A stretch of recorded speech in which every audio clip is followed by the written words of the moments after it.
ઈશ્વર શરણ વૃદ્ધાશ્રમમાં તે સવારે બાકીના દિવસોની સરખામણીએ કંઈક વધુ જ હલચલ હતી. વાતાવરણમાં એક અજીબ ઉદાસી છવાયેલી હતી, કારણ કે વૃદ્ધાશ્રમમાં રહેતા એક વડીલે રાત્રે અંતિમ શ્વાસ લીધા હતા.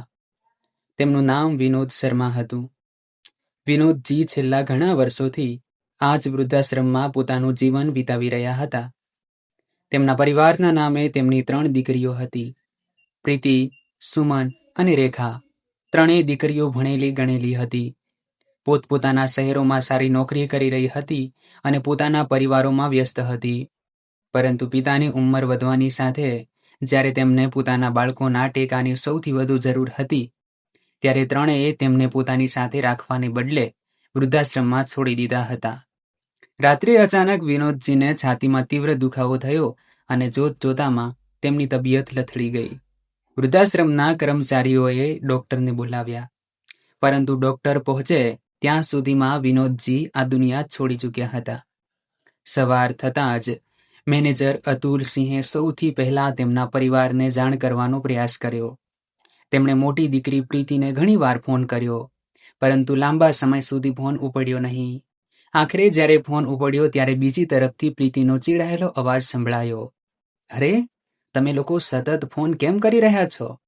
એકવાર ફોન ન ઉપડે તો સમજી જવું જોઈએ કે સામેવાળી વ્યક્તિ વ્યસ્ત હશે, અતુલસિંહે ભારે અવાજે કહ્યું. પ્રીતિજી, તમારા પિતા વિનોદ શર્માજીનું રાત્રે અવસાન થઈ ગયું છે. અચાનક તેમને હાર્ટ એટેક આવ્યો અને અતુલસિંહની વાત પૂરી પણ નહોતી થઈ કે પ્રીતિ થોડી ક્ષણો માટે શાંત થઈ ગઈ અને પછી બોલી. શું પપ્પા નથી રહ્યા? તેના અવાજમાં દુઃખ કરતાં વધુ આશ્ચર્ય હતું. પછી તેણે તરત જ કહ્યું, જુઓ, મને ખૂબ જ દુઃખ છે, પરંતુ હું અત્યારે ઇન્ડોનેશિયા રજાઓ ગાળવા આવી છું. આટલે દૂરથી અચાનક આવવું મારા માટે શક્ય નથી. તમે સુમન કે રેખાને ફોન કરો. આટલું કહીને તેણે ફોન કાપી નાખ્યો. અતુલસિંહ થોડી ક્ષણો સુધી ફોન તરફ જોતા જ રહી ગયા. તેમને વિશ્વાસ જ નહોતો થઈ રહ્યો કે એક દીકરી પોતાના પિતાના મૃત્યુના સમાચાર સાંભળીને પણ આટલી સરળતાથી કહી શકે છે કે તે રજાઓ છોડીને આવી શકતી નથી. તેમણે પોતાને સંભાળ્યા અને પછી વચલી દીકરી સુમનને ફોન કર્યો. સુમને ફોન ઉપાડ્યો ત્યારે અતુલસિંહે વિનોદજીના નિધનની પૂરી વાત તેને જણાવી. સુમને થોડીવાર ચૂપ રહ્યા પછી કહ્યું, અંકલ, હું આ સમયે એક જરૂરી ટ્રેનિંગમાં છું. આવતા 1 અઠવાડિયા સુધી રજા મળવી ખૂબ જ મુશ્કેલ છે. તેથી હું અત્યારે આવી શકું તેમ નથી. તમે રેખાને ફોન કરી લો અને જો અંતિમ સંસ્કાર માટે કોઈ પણ પ્રકારના પૈસાની જરૂર હોય તો મને જણાવી દેજો. આટલું કહીને તેણે પણ ફોન મૂકી દીધો. અતુલસિંહના મનમાં હવે એક જ સવાલ હતો કે શું ખરેખર પિતાની છેલ્લી વિદાય કરતાં પણ વધુ મહત્વની આ દીકરીઓની પોતાની વ્યસ્તતાઓ થઈ ગઈ હતી? હવે તેમની પાસે ત્રીજી દીકરી રેખા સિવાય બીજો કોઈ રસ્તો નહોતો. અતુલસિંહે રેખાને ફોન કર્યો. 2-3 વાર ફોન કર્યા પછી આખરે રેખાએ ફોન ઉપાડ્યો. અતુલસિંહે તેને પણ પિતાના નિધનની માહિતી આપી અને આશા રાખી કે કદાચ તે બાકીની બંને બહેનોથી અલગ નિર્ણય લેશે. પરંતુ રેખાએ પણ કહ્યું, જુઓ, મને અત્યારે રજા મળવી ખૂબ મુશ્કેલ છે. હું ઈચ્છવા છતાં પણ આવી શકું તેમ નથી. તમે એવું કરો કે વૃદ્ધાશ્રમના લોકો મળીને પિતાજીના અંતિમ સંસ્કાર કરી દો. હું તેના માટે 5,000 રૂપિયા મોકલી આપું છું. આટલામાં અંતિમ સંસ્કારની વ્યવસ્થા થઈ જશે. રેખાની વાત સાંભળીને અતુલસિંહ થોડી ક્ષણો સુધી એકદમ શાંત રહ્યા. તેમને સમજાતું નહોતું કે આનો શું જવાબ આપવો. છેવટે તેમણે પોતાને સંભાળતા કહ્યું, મતલબ કે તમે પણ તમારા પિતાની અંતિમ વિદાય માટે નહીં આવી શકો? રેખાએ સહજતાથી જવાબ આપ્યો, ના, હું નહીં આવી શકું. તમે લોકો તેમના અંતિમ સંસ્કાર કરી દો.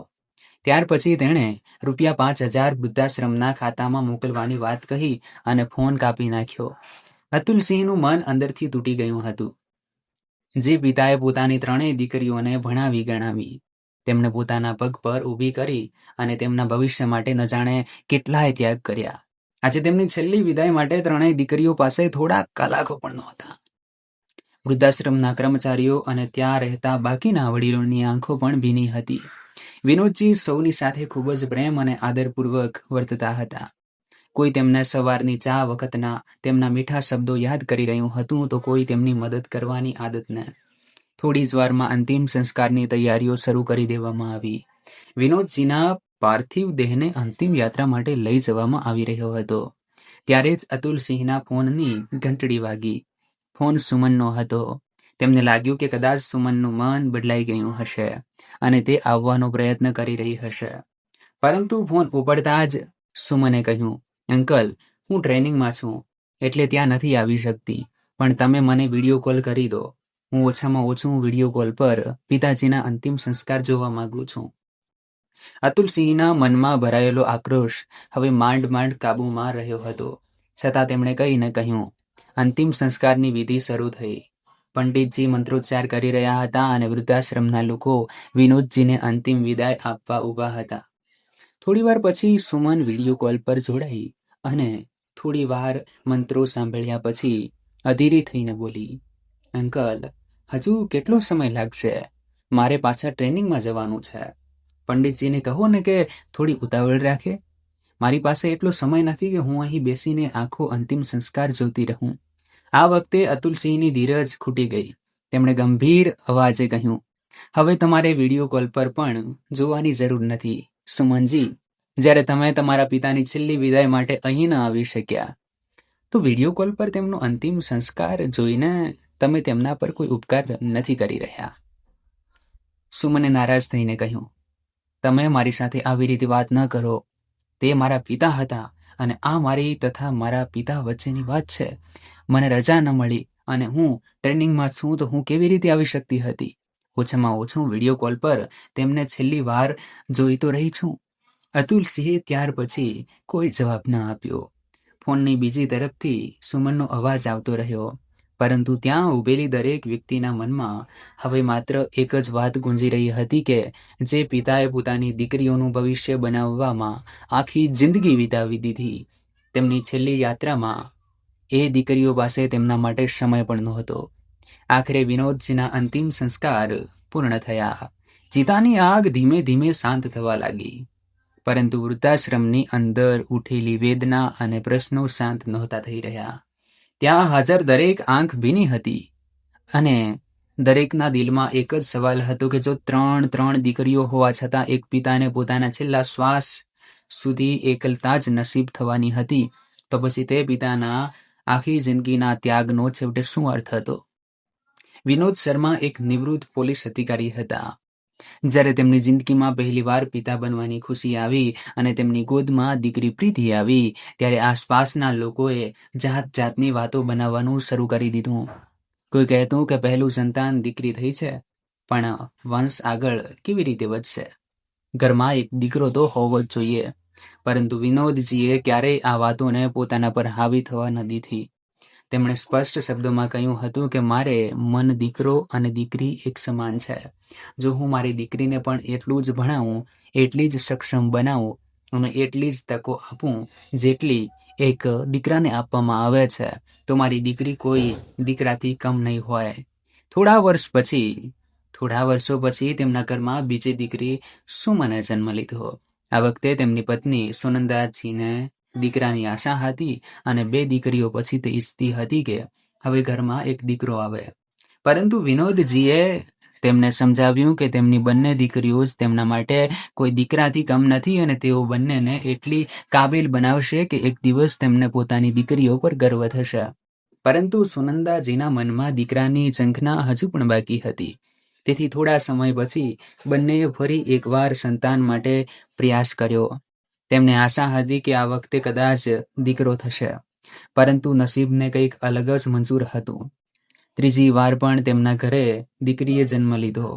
વિનોદજીએ તે બાળકીને પણ પોતાનું નસીબ માનીને પૂરા હાલથી ખોળામાં ઉપાડી લીધી અને તેનું નામ રેખા રાખ્યું. તેમણે ક્યારેય એવો અહેસાસ ન થવા દીધો કે તેમના ઘરે દીકરો નથી આવ્યો. 3 દીકરીઓ જ તેમની દુનિયા બની ગઈ હતી. પરંતુ દીકરીઓનો ઉછેર કરવો અને પોલીસની નોકરી કરવી સરળ નહોતી. ફરજના કારણે તેમની વારંવાર એક શહેરથી બીજા શહેરમાં બદલી થતી રહેતી. તેમ છતાં જ્યાં પણ તેમની બદલી થતી, તેઓ પોતાની દીકરીઓને તે શહેરની સારામાં સારી શાળામાં પ્રવેશ અપાવતા. તેઓ ઈચ્છતા હતા કે તેમની દીકરીઓને કોઈ પણ વાતની કમી ન રહે. પરંતુ જ્યારે રેખા માત્ર 5 વર્ષની હતી, ત્યારે જ અચાનક સુનંદાજીનું અવસાન થઈ ગયું. પત્નીના ગયા પછી વિનોદજી સામે જિંદગીનો સૌથી મોટો પડકાર આવીને ઊભો રહ્યો. એક તરફ પોલીસની કઠિન નોકરી હતી તો બીજી તરફ 3 નાની દીકરીઓની જવાબદારી અને ઘરનું પૂરું કામ. સગા સંબંધીઓ અને પરિચિતોએ તેમને બીજા લગ્ન કરવાની સલાહ આપી.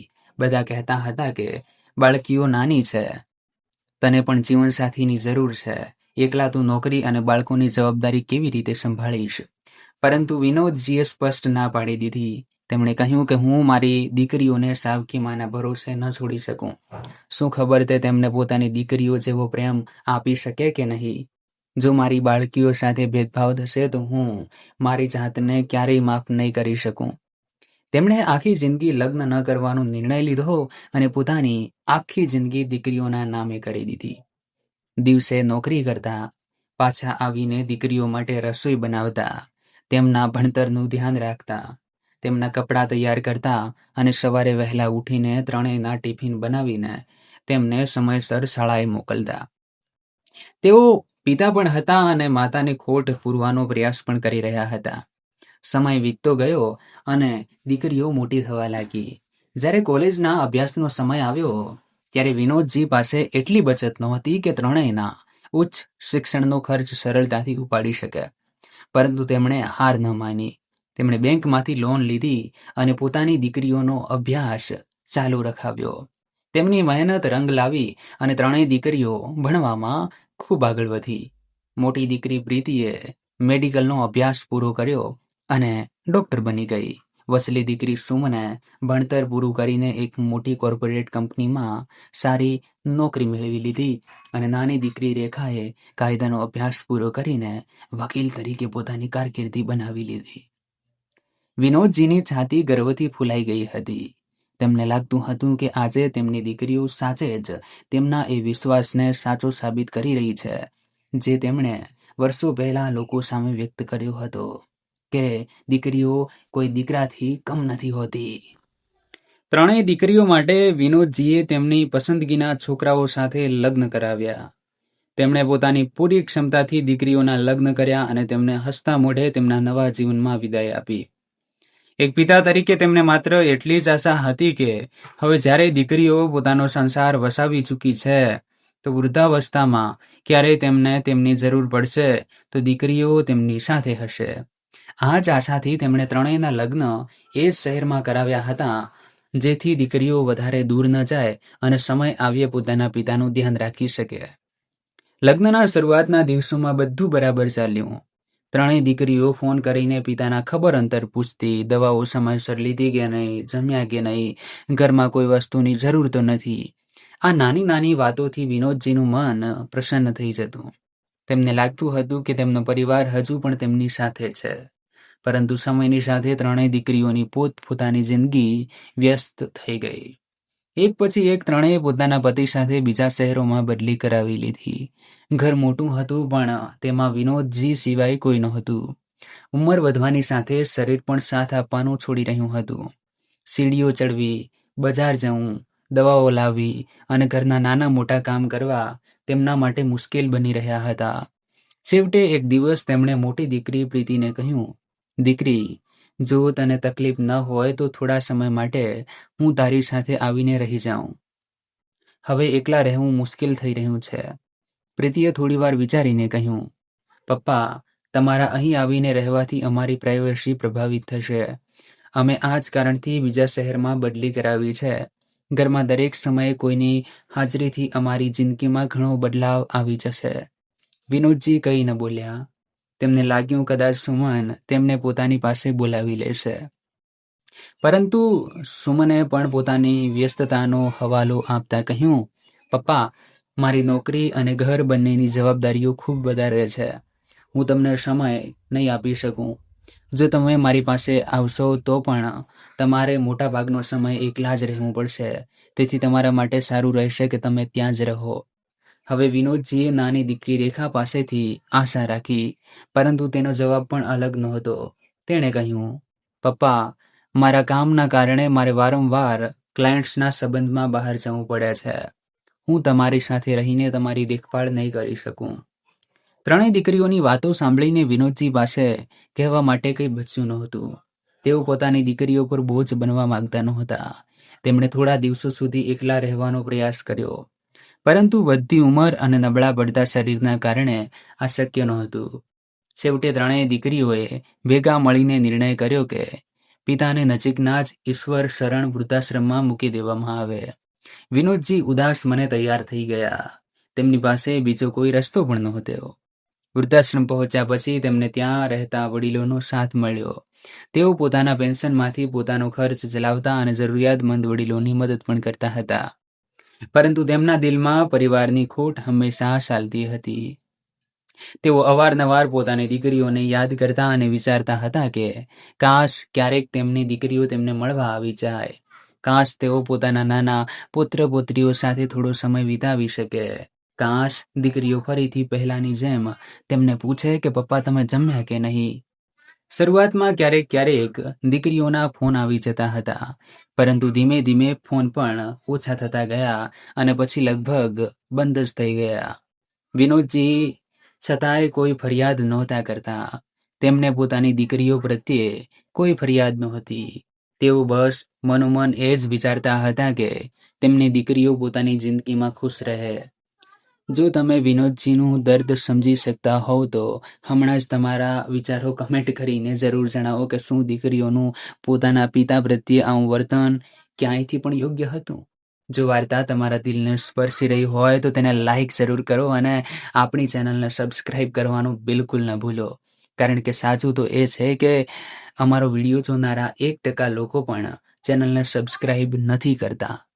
તમારું એક નાનું સબસ્ક્રિપ્શન અમારા માટે ઘણું મહત્વ રાખે છે અને અમને પ્રેરણા આપે છે કે અમે આવી જ સાચી ભાવાત્મક અને હૃદયસ્પર્શી વાર્તાઓ તમારા સુધી પહોંચાડતા રહીએ. તેથી ચેનલને સબસ્ક્રાઈબ જરૂર કરો. અમારો ઉત્સાહ વધારો અને વાર્તાના અંત સુધી અમારી સાથે જોડાયેલા રહો. સમય પોતાની ગતિએ વીતતો રહ્યો અને આખરે વૃદ્ધાવસ્થાએ તેમના શરીરને સંપૂર્ણપણે નબળું પાડી દીધું. એક રાત્રે અચાનક તેમની તબિયત લથડી અને તેમણે દુનિયાને હંમેશ માટે અલવિદા કહી દીધું. જે પિતાએ પોતાની ત્રણેય દીકરીઓ માટે આખી જિંદગી સંઘર્ષ કર્યો હતો, તેમના સપનાઓ પૂરા કરવા માટે પોતાની ખુશીઓનો ત્યાગ કર્યો હતો, આજે તેમની અંતિમ યાત્રામાં એ જ ત્રણેય દીકરીઓ હાજર નહોતી. કોઈની પાસે રજા નહોતી, કોઈની પાસે સમય નહોતો અને કોઈની પાસે પોતાના પિતા માટે થોડા કલાકો ફાળવવાની ઈચ્છા પણ નહોતી. વિનોદ શર્માની જિંદગીનો સૌથી મોટો સવાલ તેમની ચિતાની આગ સાથે જાણે હવામાં જ રહી ગયો. વિનોદજીએ વૃદ્ધાશ્રમમાં પોતાના જીવનના છેલ્લા વર્ષોમાં એવા ન જાણે કેટલાય વડીલોને જોયા હતા, જેમના દીકરા દીકરીઓ બધું જ હોવા છતાં તેઓ એકલતાનું જીવન જીવવા મજબૂર હતા. કોઈને દીકરાએ એમ કહીને ઘરથી દૂર કરી દીધા હતા કે તેની પાસે સમય નથી, તો કોઈ દીકરીએ પોતાના સંસારની મજબૂરીઓનું બહાનું બનાવીને માતા પિતાથી અંતર બનાવી લીધું હતું. આ વડીલોની વાતો સાંભળતા વિનોદજીનો વિશ્વાસ ધીમે ધીમે પોતાના સંતાનો પરથી ઉઠવા લાગ્યો હતો. તેમને સમજાવવા લાગ્યું હતું કે દીકરો હોય કે દીકરી, જ્યારે અમુક સંતાનોને પોતાના વૃદ્ધ માતા પિતા જવાબદારીને બદલે બોજ લાગવા માંડે છે, ત્યારે તેઓ તેમને પોતાનાથી દૂર કરવા માટે કોઈને કોઈ બહાનું શોધી જ લે છે. વિનોદજીએ પોતાની આખી જિંદગી એ વિશ્વાસ સાથે વિતાવી હતી કે તેમણે દીકરીઓને દીકરા કરતાં પણ વધુ પ્રેમ અને સન્માન આપ્યું છે.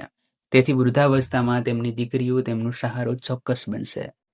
પરંતુ જિંદગીના છેલ્લા પડાવ પર તેમને એ જ અહેસાસ થયો કે તેમણે દીકરીઓને કાબેલ બનાવવામાં કોઈ કમી ન રાખી, પણ કદાચ તેમને પોતાના માતા પિતા પ્રત્યેની જવાબદારી નિભાવતા ન શીખવી શક્યા. આ જ અધૂરા વિશ્વાસ, એકલતા અને હૃદયમાં દબાયેલા દર્દને પોતાની સાથે લઈને વિનોદ શર્મા આ દુનિયામાંથી વિદાય થઈ ગયા. વિનોદ શર્માના અવસાનને લગભગ 1 મહિનો વીતી ચૂક્યો હતો.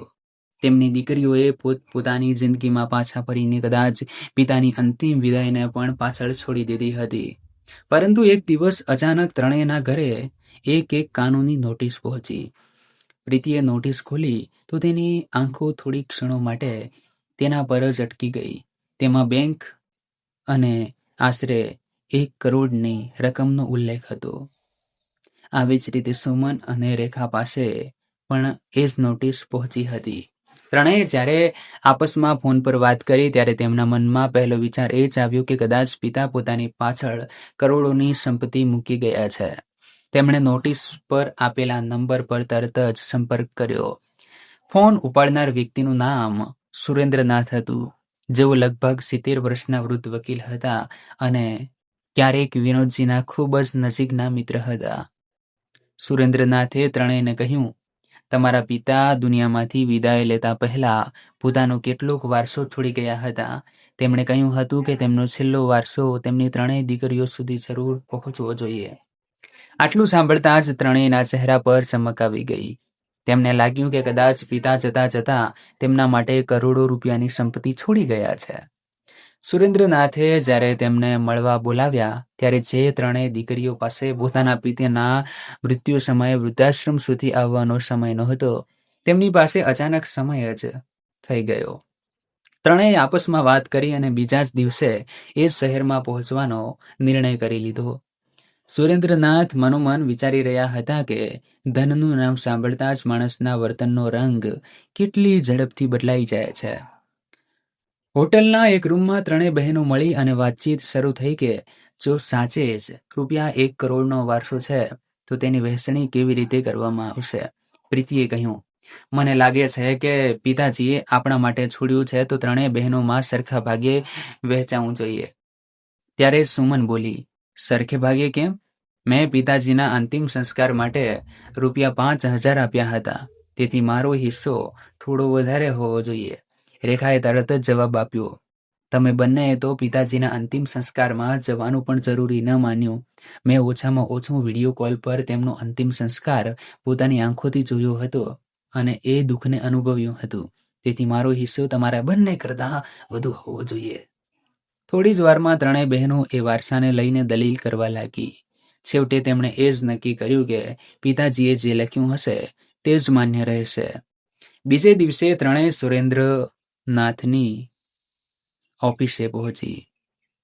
જાડા કાયદાના પુસ્તકોથી ભરેલી તે જૂની ઓફિસ ગંભીરતાનો અહેસાસ કરાવી રહી હતી. લગભગ 70 વર્ષના સુરેન્દ્રનાથ જાડા ચશ્મા પહેરીને પોતાના ટેબલ પાછળ બેઠા હતા.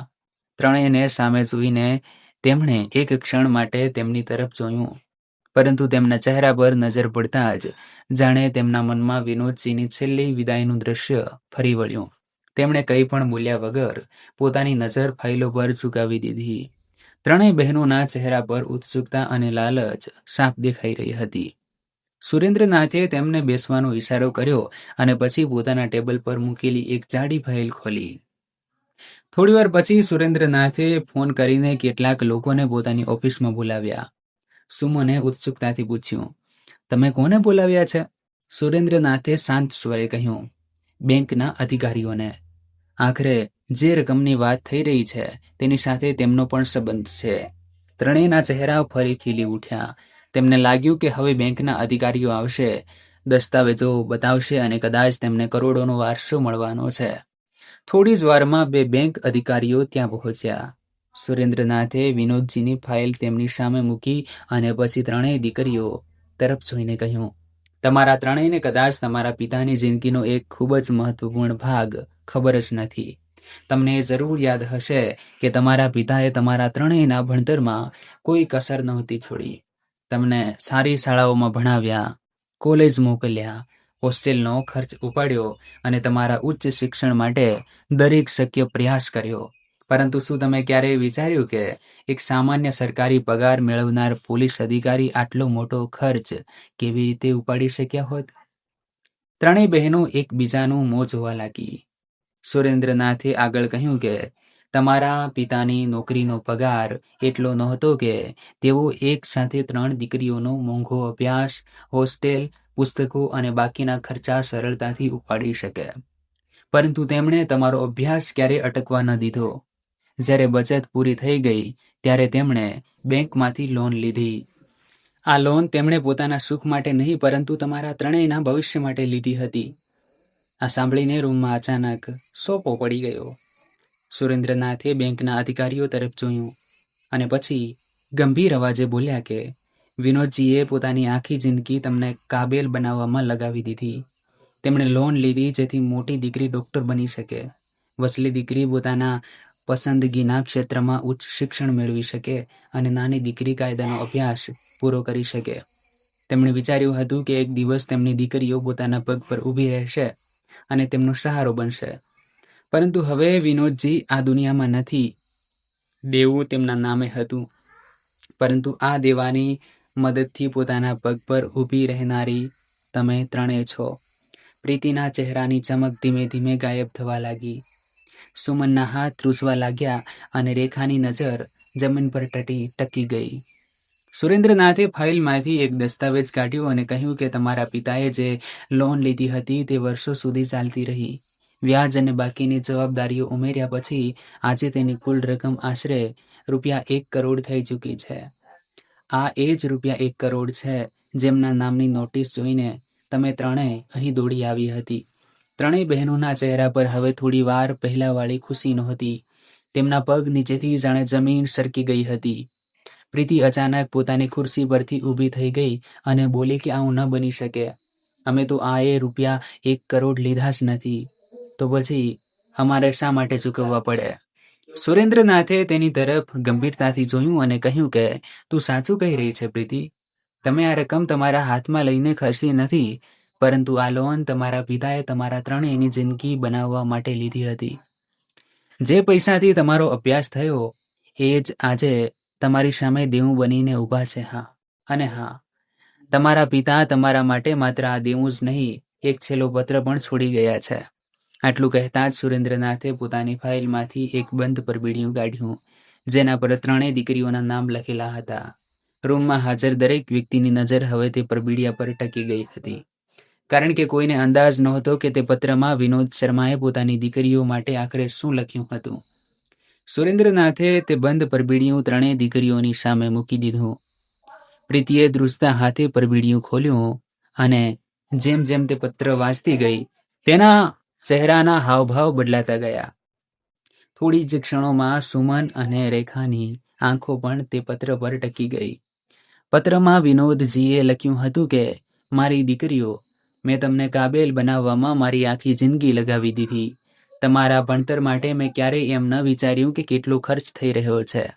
મેં ફક્ત એટલું જ વિચાર્યું હતું કે મારી દીકરીઓને દુનિયાનું સૌથી સારું શિક્ષણ મળે અને તેઓ પોતાના પગ પર ઊભી રહે.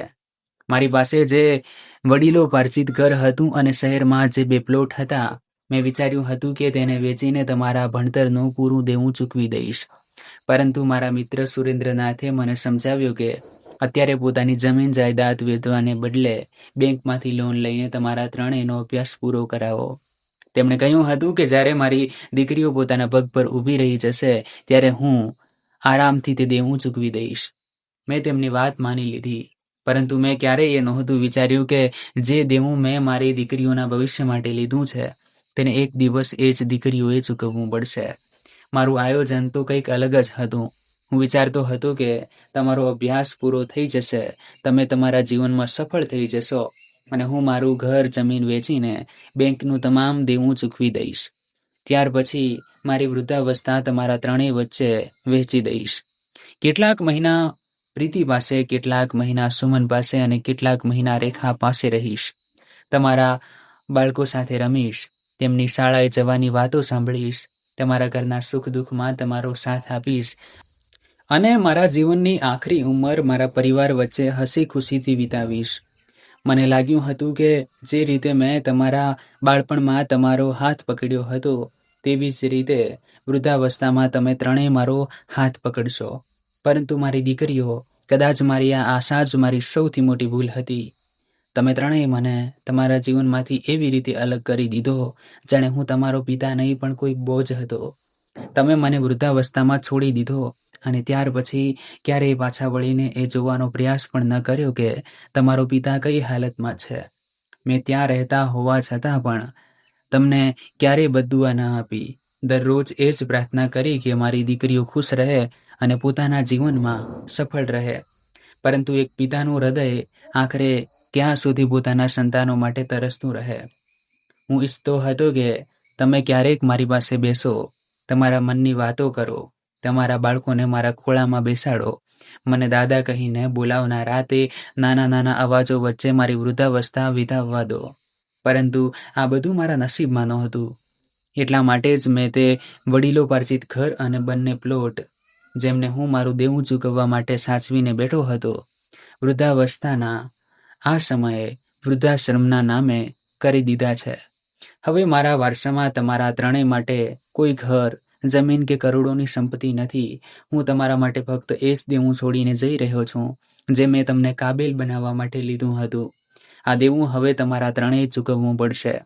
કદાચ આ જ મારી છેલ્લી ઈચ્છા છે. મેં તમને મારી જિંદગી આપીને શીખવ્યું કે સંતાનને કાબેલ બનાવવામાં માતા પિતાની કેટલી મહેનત લાગે છે. હવે તમે પોતે અનુભવ કરજો કે જવાબદારીઓનો બોજ કેટલો હોય છે, અને ત્યારે કદાચ તમને એ પણ સમજાશે કે જ્યારે એ સંતાન પોતાના માતા પિતાને નિરાધાર છોડી દે છે ત્યારે તેમના દિલ પર શું વીતે છે. પત્રની છેલ્લી પંક્તિ વાંચતા વાંચતા પ્રીતિની આંખોમાંથી આંસુ વહેવા લાગ્યા. સુમન પોતાનો ચહેરો હાથોમાં છુપાવીને બેસી ગઈ અને રેખા સતત તે પત્ર તરફ જોતી રહી.